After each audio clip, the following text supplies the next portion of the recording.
రాష్ట్ర వ్యాప్తంగా అటు కరువుతో ఇటు తుఫానుతో అల్లాడుతున్న బాధిత రైతాంగాన్ని గ్రామీణ ప్రజలను ఆదుకోవాలని డిమాండ్ చేస్తూ 26 జిల్లాల కలెక్టర్ల కార్యాలయాల దగ్గర కూడా పెద్ద ఎత్తున ధర్నా కార్యక్రమాన్ని చేపట్టాం. ఎందుకంటే తుఫాను వల్ల దాదాపు 11 లక్షల ఎకరాల్లో పంట నష్టం సంభవించిందని చెప్పి మన రాష్ట్ర ప్రభుత్వమే అంగీకరిస్తూ ఉంది. లక్షలాది ఎకరాల్లో పంటలు కోల్పోయి కోట్లాది రూపాయల పెట్టుబడి రైతులందరూ కూడా నష్టపోయారు. ఏదైతే ప్రభుత్వం మురిగిపోయిన ధాన్యాన్ని కూడా కొంటామని చెప్తా ఉన్నారో ఆచరణలో అది జరగడం లేదు. కానీ సక్రమంగా ఎన్యూమరేషన్ చేయడం లేదు.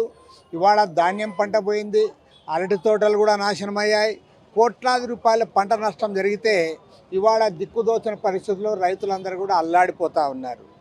దీనికి ముందుగా 460 మండలాల్లో కరువు పరిస్థితులు ఏర్పడితే కరువు మండలాలు డిక్లేర్ చేయడానికి కూడా ఈ ప్రభుత్వం ముందుకు రావడంలే. 103 మండలాలు మాత్రమే డిక్లేర్ చేసింది. ఇవాళ సాక్షాత్తు ముఖ్యమంత్రి గారి సొంత జిల్లా కడప జిల్లాలో అన్ని మండలాల్లో కూడా కరువు వస్తే ఆయన ఒక్క మండలాన్ని కూడా కరువుగా డిక్లేర్ చేయలే.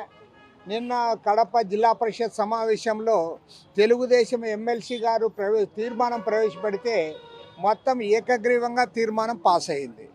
మరి ముఖ్యమంత్రి జగన్మోహన్ రెడ్డికి ఏమైనా సిగ్గుందా అని నేను అడుగుతా ఉన్నా. నీవు కరువు వస్తే నీ సొంత జిల్లాలో కరువు వస్తే కూడా నీవు మాట్లాడవు. పోయి ఆ పులివెందులకు పోయినావు, కనీసం పంట పొలాలు పరిశీలన చేయలే, రైతులతో మాట్లాడలే. అదేవిధంగా ఇవాళ మన తుఫాన్ వస్తే పరిశీలనకు పోయావు, పోయి స్టేజ్ మీద నిలబడి మాట్లాడతావు. నీవేమన్నా క్రికెట్ చూడడానికి పోయినావా, లేకపోతే ఏమన్నా పంట పొలాలు పరిశీలన చేయడానికి పోయావా అని నేను అడుగుతా ఉన్నా. నీవు ఎలక్షన్లకు ముందు అయితే అధికారం రాకముందు పల్లెల్లో పాదయాత్ర చేసి అందరి నెత్తుల మీద చేతులు పెట్టిన వాడివి ఇవాళ రైతును ముట్టుకోవడానికి కూడా నీకు మనసు ఒప్పడం లేదా అని నేను అడుగుతా ఉన్నా. సాక్షాత్తు ఒక జాయింట్ కలెక్టరు ఆయన కోట్ వేసుకొని ఆయన పంట పొలం చూపిస్తూ ఉంటే వరిగడ్డి ఈయన గారు స్టేజ్ మీద నిలబడి చూస్తూ ఉన్నాడు. నీకేమన్నా రైతులంటే ప్రేమ ఉందా? గ్రామీణ ప్రజలు పడుతున్న ఇబ్బందుల గురించి ఏమైనా మాట్లాడుతూ ఉన్నావా? కాబట్టి పూర్తిగా రాష్ట్రానికి అన్యాయం జరుగుతూ ఉంది.